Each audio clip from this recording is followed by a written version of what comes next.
हम प्रभु परमेश्वर को धन्यवाद देंगे आज की सुबह के लिए। आज की सुबह में आप सभी का स्वागत है, वेलकम है। प्रभु आप सबको बहुत आशीष दे और प्रभु का दया का हाथ आप सबके साथ बना रहे। आज के दिन की शुरुआत हम प्रभु के वचन के साथ करना चाहते हैं ताकि प्रभु की आशीष को हम अपने जीवन में लेकर प्रभु की महिमा कर सकें। लूका उसका 15 अध्याय और उसके 1 पद से लेकर और 7 पद तक, खोई हुई भेड़ का दृष्टांत। सब चुंगी लेने वाले और पापी उसके पास आया करते थे ताकि उसकी सुने, पर फरीसी और शास्त्री कुड़कुड़ा कर कहने लगे, यह तो पापियों से मिलता और उनके साथ खाता भी है। तब उसने उनसे यह दृष्टांत कहा, तुम में से कौन है जिसकी 100 भेड़ें हैं और उनमें से एक खो जाए तो 99 को जंगल में छोड़कर उस खोई हुई को जब तक मिल ना जाए खोजता ना रहे, और जब मिल जाती है तब वह बड़े आनंद से उसे कंधे पर उठा लेता है और घर में आकर मित्रों और पड़ोसियों को इकट्ठा करके कहता है, मेरे साथ आनंद करो क्योंकि मेरी खोई हुई भेड़ मिल गई है। मैं तुमसे कहता हूँ, इस रीति से एक मन फिराने वाले पापी के विषय में भी स्वर्ग में इतना ही आनंद होगा जितना कि 99 ऐसे धर्मियों के विषय नहीं होता जिन्हें मन फिराने की आवश्यकता नहीं। परमेश्वर अपने इस वचन के पढ़े और सुने जाने पर आशीष दे, आमीन। हम दुआ करेंगे। जीवते और सच्चे विश्वास के योग्य परमेश्वर, हम धन्यवादित हैं कि आज की सुंदर सुबह आपने में दी है कि हम आपके चरणों में आ जाएं, आपकी महिमा कर सकें, आपकी बड़ाई कर सकें, आपकी स्तुति कर सकें, आपके नाम को हम सराह सकें। दयालु, हे सामर्थी, हे विश्वास के योग्य परमेश्वर, हम धन्यवाद देते हैं कि आप हमारे महान प्रभु हैं, दयालु पिता हैं, विश्वास के योग्य परमेश्वर, हमारी सहायता रक्षा करने वाले परमेश्वर। हम धन्यवाद देते हैं कि आप दया के धनी और विश्वास के योग्य परमेश्वर। हम प्रार्थना करते हैं आपके दास पास्टर जोश सुभाष के लिए प्रभु जी, हम धन्यवादित हैं कि आपने उनकी मदद की, जो ऑपरेशन उनका हुआ प्रभु घुटनों का, हम धन्यवादित हैं कि आप उनके साथ साथ हैं। प्रार्थना करते हैं प्रभु आपके दास को अपने हाथों में ली, अपनी सुरक्षा दे, पूरी चंगाई की घोषणा करते हैं और प्रार्थना करते हैं अपने दास पर दया का। और भी जो आपके दास सेवक लोग परेशान हैं, कठिनाई में, दुख में, मुसीबत में, आप उनकी सुधि ले। हम प्रार्थना करते हैं आपके सभी सेवकों पर आपके अनुग्रह की दृष्टि बनी रहे। पूरे राजस्थान के सेवकों के लिए, पूरे हिंदुस्तान के सेवकों के लिए आपके दास और दासियों को आपके हाथ में सौंपते हैं और प्रार्थना करते हैं हर एक को अपनी महिमा के लिए इस्तेमाल होने दे। प्रार्थना करते हैं प्रभु जी हमारे प्रदेश के लिए, इस प्रदेश राजस्थान पर आपके अनुग्रह की दृष्टि चाहते हैं। प्रार्थना करते हैं प्रभु इस प्रदेश के द्वारा आपके नाम को महिमा मिले। प्रभु यहाँ के मुख्यमंत्री अशोक गहलोत जी को भी आपके हाथ में सौंपते हैं। आपका सुरक्षा का हाथ उनके साथ भी बना रहे ताकि परमेश्वर वो भी आप में सुरक्षित रहे, आगे बढ़ते जाएं, आपकी महिमा कान बन सके। हमारे देश के लिए, देश के राष्ट्रपति के लिए, प्रधानमंत्री के लिए प्रार्थना करते हैं, उनको भी संभाले, आपका हाथ उनके साथ बना रहे। इस डिवोशन को आपके हाथ में सौंपते हैं। आज अपनी वाणी को सुनने में मदद करें ताकि आपकी आवाज़ को हम सब सुन सकें और आपकी महिमा कान बन सकें। बड़े आदर के साथ हम सभी को और इस डिवोशन को आपके हाथ में सौंपते हुए विनती को अपने प्रभु अपने धारकर्ता यीशु मसीह के नाम से मांगते हैं, आमीन। प्रियो, प्रभु यीशु मसीह ने बहुत सारे दृष्टांत कहे हैं और आज हम ये 33वां दृष्टांत देख रहे हैं, खोई हुई भेड़ का दृष्टांत। ये मत्ती 18 अध्याय उसके 12 से 14 पद में पाया जाता है और यहाँ लूका ने भी इस बात को स्पष्ट किया है कि प्रभु क्या कहता है इस बात को।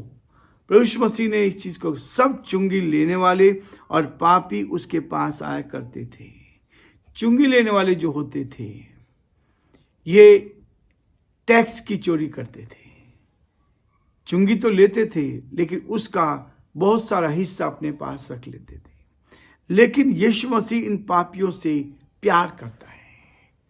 यीशु मसीह पापियों का नाश करने के लिए नहीं परंतु उनसे प्यार करता है, और जब उनसे प्यार करता है तो इस बात को दर्शाता है। वो क्या कहता है कि ये उदाहरण, इस बात के दृष्टांत इस बात को कहता है कि प्रभु यीशु मसीह चुंगी लेने वालों और पापियों से घिरा हुआ था। चारों तरफ ये लोग घिरे हुए हैं, चारों तरफ लोग आए हुए हैं, वो उससे प्रश्न कर रहे हैं, उनको संदेश दे रहा है। वे प्रभु यीशु मसीह की बातें सुनने आए थे। पापी लोग प्रभु यीशु मसीह के पास है। यीशु मसीह ने एक जगह स्पष्ट कहा है कि जो डॉक्टर होता है, वैद्य जो होता है, वो बीमारों के लिए है, भले चंगों के लिए नहीं। मैं धर्मियों को नहीं परंतु पापियों को बचाने आया हूं। प्रियो, जो अपने आप को धर्मी समझते हैं, यीशु मसीह उनके लिए नहीं आया। वो कहता है कि मैं पापियों के लिए आया। जो अपने मन में इस बात को सोचते हैं कि मैं पापी हूं और मुझे किसकी शांति की आवश्यकता है, मेरे जीवन में से यह शांति दूर हो जाए, मुझे शांति मिल जाए, तसल्ली मिल जाए, आनंद और खुशी मिल जाए, तो वो पर प्रभु के पास आते हैं। और इसलिए शास्त्री और फरीसी ऐसे सामाजिक और नैतिक रूप में पतित मनुष्यों को प्रभु यीशु मसीह की निकटता में नहीं देखना चाहते थे। वो नहीं चाहते थे कि ऐसे लोग यीशु मसीह के पास आ जाएं, ऐसे लोग बच जाएं, ऐसे लोग प्रभु के पास आ जाएं। वो इस बात को नहीं चाहते थे। वे चाहते थे कि प्रभु यीशु मसीह वास्तव में परमेश्वर का जन है, तो इन पापियों से उनके समान ही कोई संबंध नहीं होना चाहिए। वो संदेह कर रहे थे, कुरकुरा रहे थे। यहां लिखा है कि और पर फरीसी और शास्त्री कुरकुरा कर कहने लगे, यह तो पापियों से मिलता है और उनके साथ खाता है। पापियों के साथ मिलता है। यीशु मसीह पापियों को बचाने के लिए आया प्रियो। और इसी बात को कहता है, जब शास्त्री फरीसियों ने कहा यदि वो ईश्वर होता, परमात्मा होता, परमेश्वर होता, तो समझ जाता, जान लेता और वो इनसे संबंध नहीं रखना। परंतु प्रभु यीशु मसीह ने यह प्रकट करना चाहते थे। यीशु मसीह इस बात को स्पष्ट करना चाहते थे कि वो पापियों को ढूंढने और बचाने के लिए इस दुनिया में आए।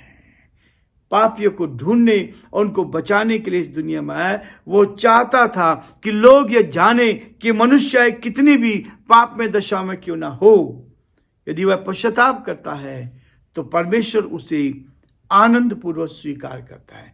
जो व्यक्ति अपने गुनाहों से तौबा करता है। और प्रियो, संसार में भी यदि हम किसी के प्रति कोई गुनाह करते हैं, किसी के प्रति किसी को हमने चोट पहुंचाई है, और यदि आप उनसे माफी मांगते हैं, तो वो आपको क्षमा जरूर करेगा।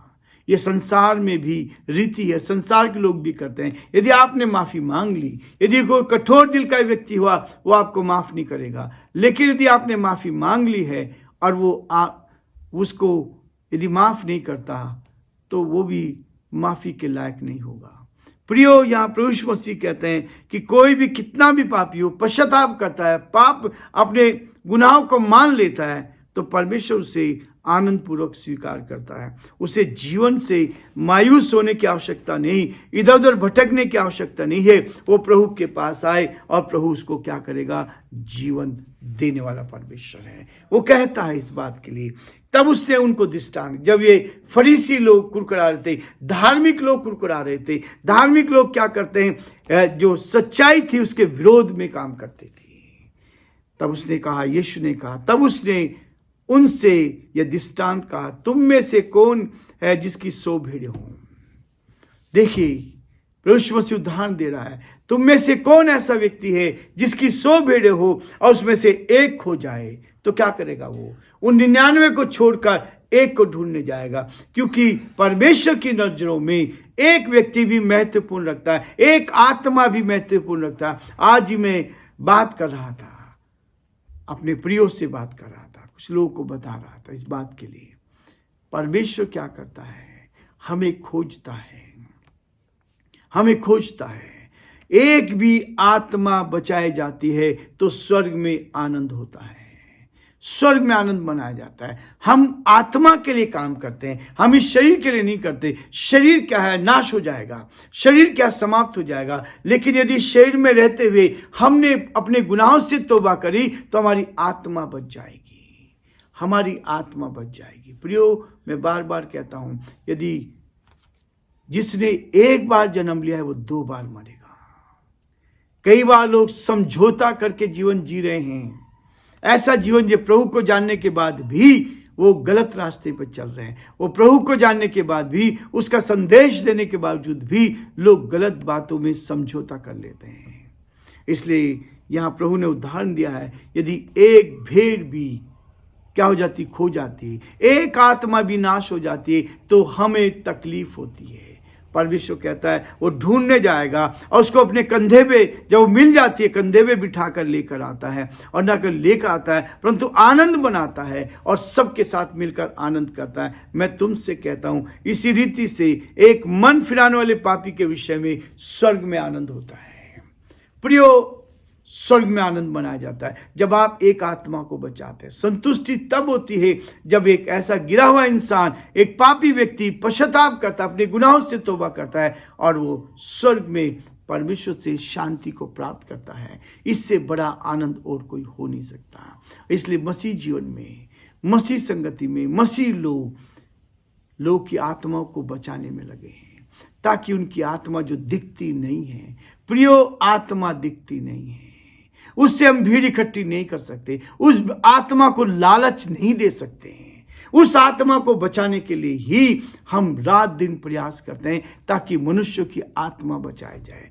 जब तक इस शरीर में है तब तक उसको बचा सकते हैं, और यदि शरीर से वो आत्मा निकल गई तो फिर उसको बचाना मुश्किल है। प्रियो, प्रभु हमें इस बात को सिखाता है कि स्वर्ग में आनंद मनाया जाता है, और आज प्रभु मुझे और आपको भी इस आनंद को देना चाहता है ताकि हम और दूसरों को बचा सके। और उस भेड़ को यदि एक व्यक्ति भी खो जाता है तो उसको बचाने के लिए हम तत्पर रहें। प्रभु हम सबको बहुत आशीष दे और प्रभु का हाथ हम सब पर बना रहे, ताकि हम प्रभु में आगे बढ़ें और प्रभु की महिमा कर सकें।